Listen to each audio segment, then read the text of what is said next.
Hello students, welcome back to YouTube channel Virat education academy. Students, आज के इस video में हम कक्षा 12th के सोशोलॉजी यानी समाजशास्त्र के चैप्टर 2 भारतीय समाज की जनसांख्यिकीय संरचना demographic structure of Indian society इस चैप्टर के क्वेश्चन आंसर्स आपके साथ डिटेल में डिस्कस करेंगे। मैं आपको बता दूं कि इस चैप्टर के लॉन्ग आंसर यानी ऐसे टाइप क्वेश्चन आंसर और text book question answer already हम आपके साथ डिस्कस कर चुके हैं और उसके वीडियोस भी अपलोड हो चुके हैं, अवेलेबल हैं। बाकी के जितने भी क्वेश्चंस हैं शॉर्ट आंसर टाइप, जो भी इम्पोर्टेंट क्वेश्चन हैं जो फ्रीक्वेंटली एग्जाम्स में आते हैं, वो आज के इस वीडियो में हम आपके साथ डिस्कस करेंगे। तो शुरू करते हैं आज का वीडियो। तो आज का पहला क्वेश्चन ले लेते हैं, जनसंख्या घनत्व क्या होता है, यह कितने प्रकार का होता है। तो पहले भी हम डिस्कस कर चुके हैं, किसी देश या क्षेत्र में रहने वाले व्यक्तियों की संख्या तथा उस देश या प्रदेश के क्षेत्र के क्षेत्रफल के आपसी अनुपात को जनसंख्या घनत्व कहते हैं। यानी आप जैसे हम एग्जांपल ले लेते हैं, दिल्ली या कोई भी स्टेट, महाराष्ट्र, गुजरात या यूपी, तो उसका क्षेत्रफल कितना है और उसमें कितने लोग रहते हैं, यह प्रति वर्ग किलोमीटर से मापा जाता है। यानी कि 1 स्क्वायर किलोमीटर के अंतर के एरिया में कितने लोग रहते हैं, कितनी टोटल जनसंख्या है, तो उसके रेशो को हम क्या कहते हैं, जनसंख्या घनत्व कहते हैं। यह 5 प्रकार का होता है: आर्थिक घनत्व, अंकगणितीय घनत्व, पोषण घनत्व, कायिक घनत्व तथा कृषि घनत्व। अब इसमें सबसे पहला है आर्थिक घनत्व। क्या होता है? आर्थिक घनत्व का अर्थ उस देश या क्षेत्र की आर्थिक संसाधनों से है। इनमें संसाधनों की उत्पादन क्षमता तथा वहाँ रहने वाले मनुष्यों की संख्या का अनुपात होता है। यानी कि जैसे गांव है तो वहाँ का आर्थिक संसाधन क्या हो गया, कृषि हो गया। कोई शहर है तो वहाँ के आर्थिक संसाधन व्यापार हो गया। इस तरीके से है। अब अगला क्वेश्चन देख लेते हैं, जीवन प्रत्याशा क्या होती है। तो ये मतलब इसको हम औसत आयु भी बोलते हैं। जैसे पहले भी बताया था कि एक आदमी एवरेज कितना जीता है, तो जैसा कि आपको पहले भी पता है 64-65 साल की औसत आयु अभी है 2011 की जनगणना के अनुसार जो भारत में है। यानी कि एक आम आदमी लगभग अपनी 65 साल की उम्र तक जीवित रहता है। तो ज़्यादातर लोगों के जीवित रहने की आयु की प्रत्याशा एक्सपेक्टेंसी को औसत आयु कहते हैं। यह औसत के आधार पर पता चलती है। जनसंख्या वृद्धि दर से क्या अभिप्राय है? जनसंख्या वृद्धि दर से अभिप्राय किसी देश या क्षेत्र की बढ़ी हुई जनसंख्या की दर से है। यानी सालाना उसको आप ले सकते हो या हर 5 साल पे ले सकते हो, जो भी फ्रीक्वेंसी ली गई है सरकार की तरफ से, उसमें उस एक अंतराल पे, उस एक फ्रीक्वेंसी पे कितने % जनसंख्या लगातार बढ़ रही है। यानी सालाना ले रहे हैं तो हर साल कितने % बढ़ रही है। इसमें जन्म दर में से मृत्यु दर निकाल कर बचे हुए अंतर तथा बाहर से आने वाली जनसंख्या को भी शामिल किया जाता है। तो जैसे किसी एक स्टेट की ले लेते हैं, जैसे आप दिल्ली समझ लीजिए। दिल्ली में चारों तरफ से लोग आते हैं काम करने के लिए, रोजगार की तलाश में। तो दिल्ली की जनसंख्या वृद्धि दर कैसे देखेंगे कि जितने बच्चे पैदा होते हैं वो उसमें से माइनस कर देंगे, जितने की डेथ हो जाती है उसमें सभी आयु वर्ग शामिल है, और प्लस जितने लोग बाहर से आए हर साल जो बढ़ रहे हैं, तो वो जनसंख्या वृद्धि दर कहलाती है।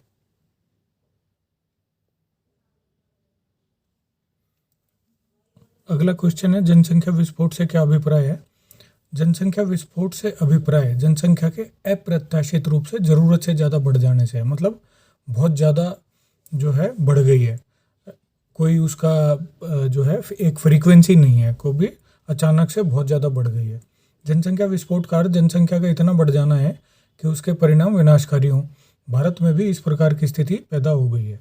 यानी कि जो संसाधन है हमारे, जो आय के संसाधन हैं वो कम पड़ गए हैं, आय के स्रोत कम पड़ गए हैं, कृषि संसाधन कम पड़ गए हैं, जनसंख्या बहुत ज़्यादा बढ़ गई है। तो उसके कारण सबसे बड़ा विनाशकारी परिणाम क्या होता है उसका, कि जनसंख्या प्रति व्यक्ति आय हमेशा कम रहती है, और जो आम लोग हैं, जो आम नागरिक हैं, वो हमेशा ही निर्धनता की स्थिति में रहते हैं। जनसंख्या ज़्यादा बढ़ने से ये होता है, क्योंकि जनसंख्या ज़्यादा है, कंपटीशन ज़्यादा है, नौकरियां कम है, कृषि क्षेत्र कम है, कृषि की ज़मीन कम है, काम है नहीं, तो काम कम होगा, जनसंख्या करने वाले ज़्यादा होंगे, कार्यशील ज़्यादा होंगे, तो ज़्यादातर बेरोजगारी बढ़ेगी, जिसके कारण आम जनता की निर्धनता की स्थिति हमेशा रहेगी। अगला क्वेश्चन है, जनसंख्या के संक्रमण सिद्धांत के बारे में आप क्या जानते हैं? तो जैसा पहले भी बताया गया था कि जनांकिकी के कुछ सिद्धांत हैं, उनमें से जनसंख्या का संक्रमण का सिद्धांत एक इम्पॉर्टेंट सिद्धांत है और एक माल्थस का इम्पॉर्टेंट है। तो जनसंख्या का संक्रमण का सिद्धांत सभी समाजों के अनुभवों पर आधारित है। इसके अनुसार जन्म दर बढ़ती है पर तथा मृत्यु दर घटती है, यानी कि ज़्यादा जन्म लेते हैं बच्चे और मृत्यु दर कम होती है, क्योंकि आपने प्राकृतिक आपदाओं पर काबू पा लिया है। विकास होने के साथ साथ आपने जो आपकी हॉस्पिटल फैसिलिटीज़ हैं, मेडिकल फैसिलिटीज़ हैं, स्वास्थ्य सुविधाएं हैं, उनमें आपने काफ़ी बढ़ोतरी कर ली है, जिसके कारण मृत्यु दर घट जाती है। तो इस कारण से जनसंख्या विस्फोट होता है और जनसंख्या बहुत ही ज़्यादा बढ़ जाती है। आधुनिक समाजों में भी यही सिद्धांत चल रहा है, जहाँ पे मृत्यु दर पर तो काबू पा लिया गया है। जैसा मैंने बताया, इन्हीं सब चीज़ों की वजह से मृत्यु दर पर तो कंट्रोल हो गया है, लेकिन जन्म दर पर उतना कंट्रोल नहीं हो पाया जितना मृत्यु दर पर है। तो इस वजह से जनसंख्या में काफ़ी बढ़ोतरी हुई है। इसी को जनसंख्या संक्रमण का सिद्धांत कहा जाता है। अगला क्वेश्चन है, गांव के लिए ग्राम पंचायत क्यों जरूरी है? तो देख लेते हैं। भारत एक कृषि प्रधान देश है, क्योंकि यहाँ पर 52% आबादी कृषि के कार्यों में लगी हुई है। 52% से ज़्यादा ही है वैसे प्रैक्टिकली। भारत सरकार ने शक्तियों का विकेंद्रीकरण कर दिया है ताकि हर ग्राम को विकास हो। तो विकेंद्रीकरण का मतलब है, पावर का विकेंद्रीकरण का मतलब है कि सारी की सारी जो पावर है वो सेंट्रल गवर्नमेंट के पास नहीं है, वो उन्होंने स्टेट वाइज बांटा है। तो जो है स्टेट के पास अलग गवर्नमेंट है, वहाँ की अलग पावर है। और ताकि गाँव का बहुत दूर दराज के गाँव हैं, यहाँ पर क्षेत्रफल बहुत बड़ा है भारत में, तो गाँव का भी विकास हो और एक स्टेट गवर्नमेंट को ज़्यादा लोड ना हो और गाँव का अच्छे से विकास हो पाए, उसकी वजह से ग्राम पंचायत सिस्टम भी बना दिया गया है, ताकि जो छोटे छोटे गांव हैं वो वहाँ के रहने वाले जो ग्राउंड पे लोग रहते हैं उनको अपनी समस्याओं का ज़्यादा पता होता है, तो वो अपने गांव का अपने हिसाब से जो रिक्वायरमेंट है उसका विकास हो सके, इसलिए ग्राम पंचायत को ज़रूरी किया गया है। तो हर गांव का विकास हो सके, गांव की शांति सुरक्षा और शासन प्रबंध अच्छी तरह से चल सके गांव में, इसलिए ग्राम पंचायत ज़रूरी है। पंचों की बात सभी को माननी पड़ेगी, क्योंकि चुनाव से सरपंच चुने जाते हैं तथा उन्हें भगवान का दर्जा भी दिया जाता है। आजकल तो पंचायत के पास कर वसूलने तथा शांति बनाए रखने के भी अधिकार हैं। तो इसलिए ग्राम पंचायत बहुत ज़रूरी है। गांव में जितने भी विकास कार्य हैं, जैसे सड़कें हैं, पानी का इंतजाम है और ये सब जो कम्युनिटी सेंटर वगैरह हैं, चौपाले हैं, इन सब का विकास बनाना, रख रखाव, ये सब ग्राम पंचायत देख लेती है, क्योंकि स्टेट गवर्नमेंट के लिए मुश्किल हो जाता है इतने बड़े लेवल पर छोटे छोटे गाँव को मेंटेन करना। अगला क्वेश्चन है, कस्बा क्या होता है? जो क्षेत्र गांव से बड़ा हो पर नगर से छोटा, उसे कस्बा कहते हैं। यह आमतौर पर कुछ गांव के आसपास, एक जैसे 4-5 गांव के आसपास एक इस तरह का कस्बा बसा दिया जाता है, उसमें बाजार वगैरह भी रहते हैं। तो गांव के लोगों को अपनी ज़रूरत का सामान लेने में, खरीदने में, बेचने में आसानी रहती है। आमतौर पर 5,000 या अधिक जनसंख्या वाले क्षेत्र को कस्बा कहते हैं। 400 व्यक्ति प्रति वर्ग किलोमीटर से ज़्यादा घनत्व तथा 75% से ज़्यादा लोग गैर कृषि व्यवसायों में लगे हों, वहाँ पर वह क्षेत्र कस्बा होता है। यानी कि कस्बे में रहने वाले लोग, ज़्यादातर लोग जो है कृषि में नहीं होते, ज़्यादातर लोग और काम धंधों में होते हैं। अगला क्वेश्चन है, भारत में जन्म दर में कमी करना क्यों जरूरी है? क्योंकि जन्म दर बहुत बढ़ गई है, मृत्यु दर पे काबू पा लिया गया है, स्वास्थ्य सेवाओं पर कंट्रोल, प्राकृतिक आपदाओं पर कंट्रोल, इस वजह से सूखा, अकाल, इन सब पर कंट्रोल कर लिया गया है विकास के कारण, लेकिन जन्म दर में उतना कंट्रोल नहीं हो पाया है। तो उसकी वजह से जनसंख्या विस्फोट जैसी स्थिति है और बेरोजगारी, निर्धनता, ये सब समस्याएं हैं। तो इसलिए जन्म दर में कमी करना जरूरी है। तो इसके कुछ पॉइंट वाइज हमें कारण देने हैं। जैसे जन्म दर के बढ़ने से जनसंख्या विस्फोट का खतरा पैदा हो जाता है। जन्म दर के ज़्यादा होने से प्रति व्यक्ति आय कम होती है तथा राष्ट्रीय आय भी कम हो जाती है, क्योंकि आश्रित लोग ज़्यादा होते हैं। जन्म दर के ज़्यादा होने से खाद्य समस्या उत्पन्न हो जाती है, क्योंकि कृषि की भूमि तो उतनी ही है, जनसंख्या बढ़ती रहेगी तो खाद्य समस्या उत्पन्न हो जाएगी। जन्म दर के बढ़ने से बेरोजगारी तथा निर्धनता में बढ़ोतरी होगी। ज़्यादा निवेश की ज़रूरत होगी विकास के लिए, ज़्यादा लोगों को उस निवेश की ज़रूरत पड़ेगी तो सरकार पे भी बोझ पड़ेगा। पूंजी निर्माण की दर में भी कमी आएगी।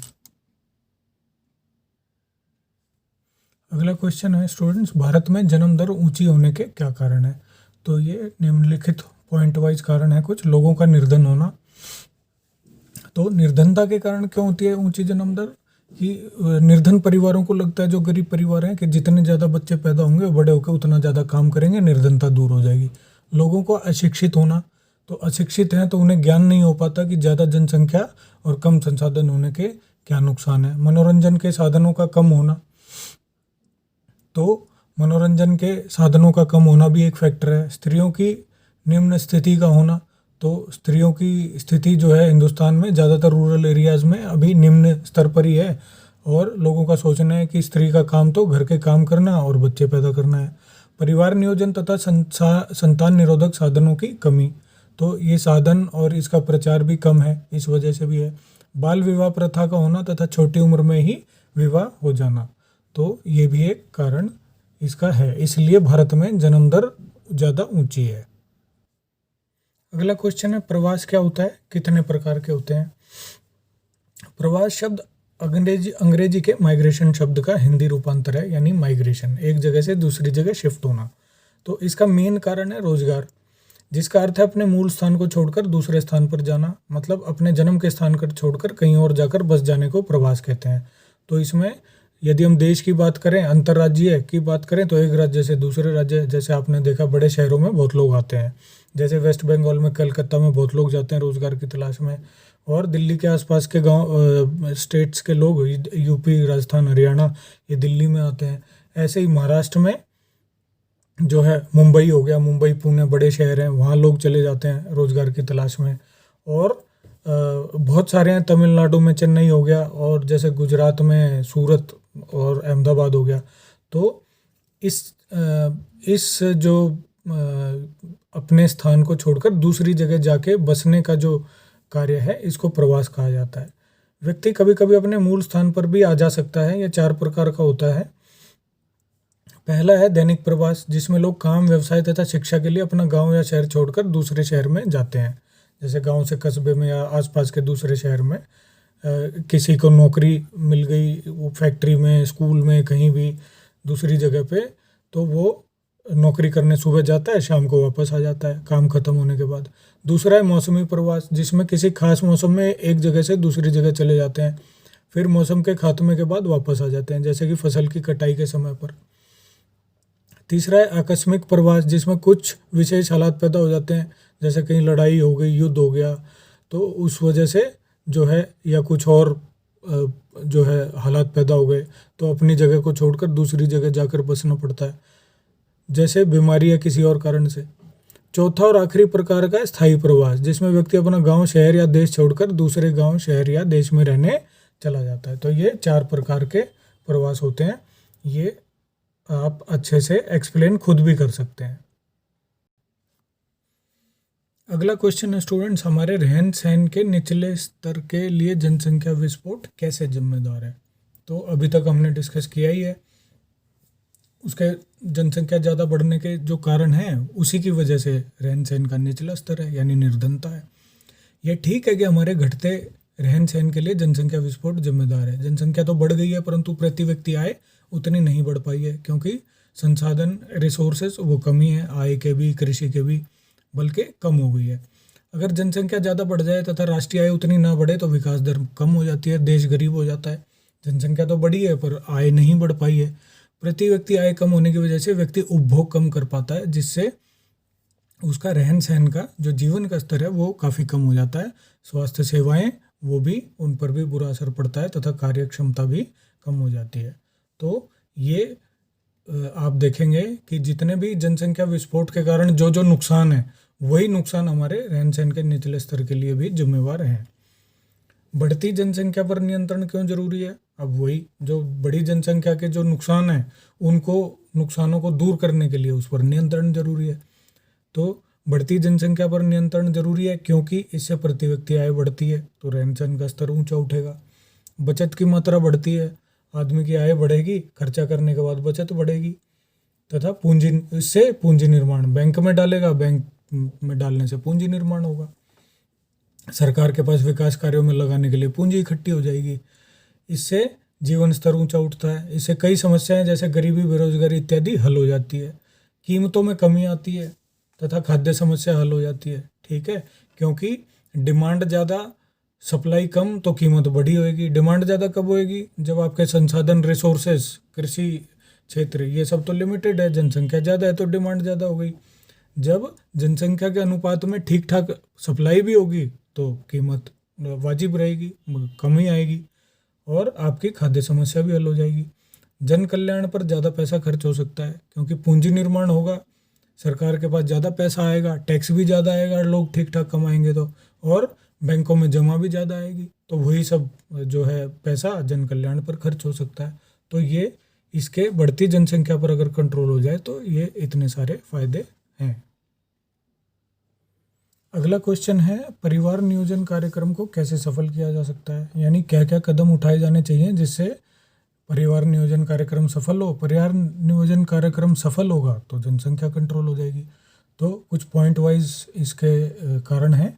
सबसे पहले तो विवाह की निम्नतम आयु को कठोरता से लागू किया जाना चाहिए, यानी बाल विवाह को रोकना चाहिए, ताकि पढ़ लिख कर वह इस कार्यक्रम के लक्ष्य को समझ सकें। यानी कि बच्चे पढ़ लिख जाएं अच्छे से, थोड़े समझदार बन जाएं और उन्हें समझ में आ जाए कि जनसंख्या कंट्रोल करने के क्या क्या बेनिफिट हैं, तो वो उसके लिए हमें क्या करना पड़ेगा, बाल विवाह को ख़त्म करना पड़ेगा।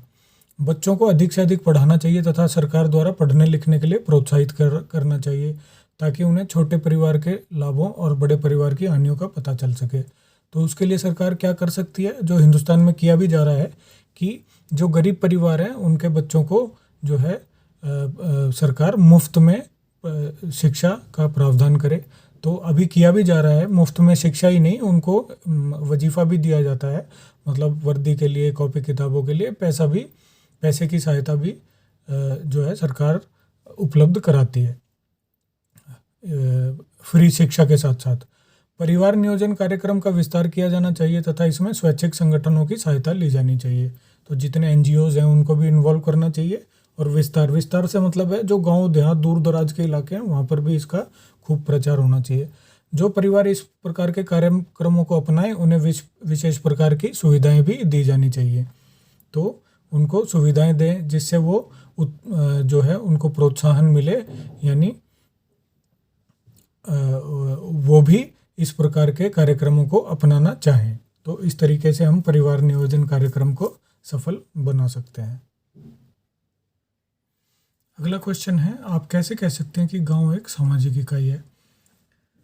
यह सच है कि गांव एक सामाजिक इकाई है। अगर हम ध्यानपूर्वक भारतीय गांव का अध्ययन करें तो हमें पता चलता है कि गांव ही भारत की संस्कृति का मूल आधार है।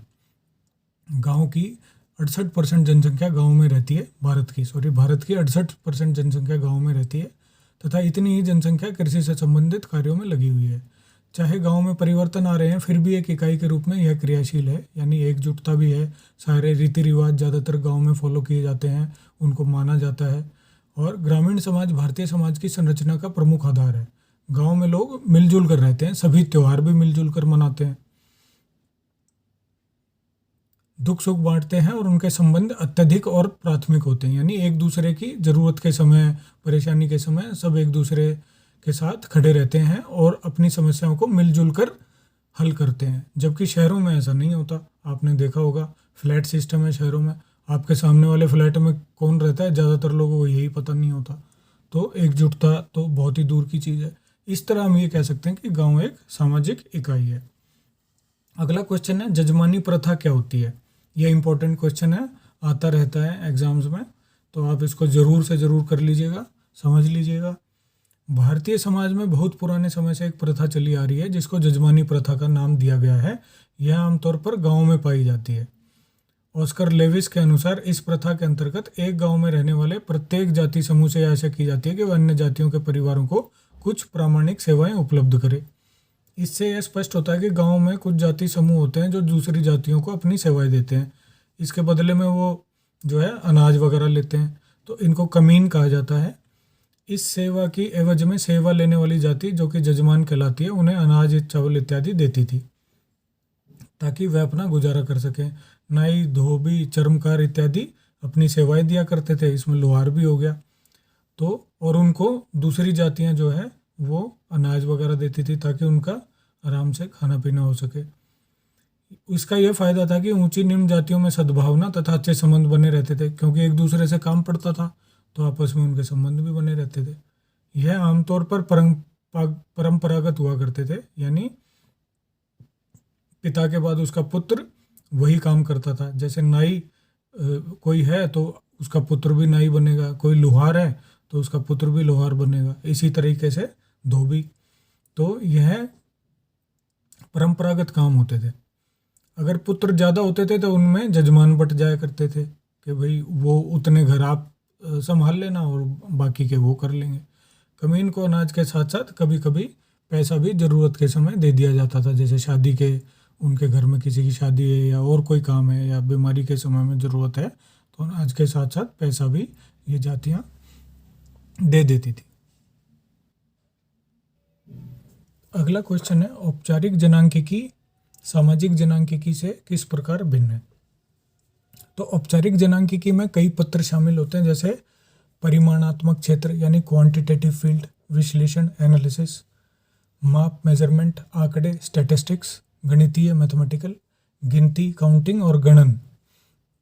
ये औपचारिक यानी ऑफिशियल हो गया ये। परंतु सामाजिक जनांकिकी में कई पत्रों पर ध्यान दिया जाता है, जैसे कि सामाजिक, आर्थिक, राजनीतिक, जनसंख्या संरचना में परिवर्तन के कारक तथा परिणाम।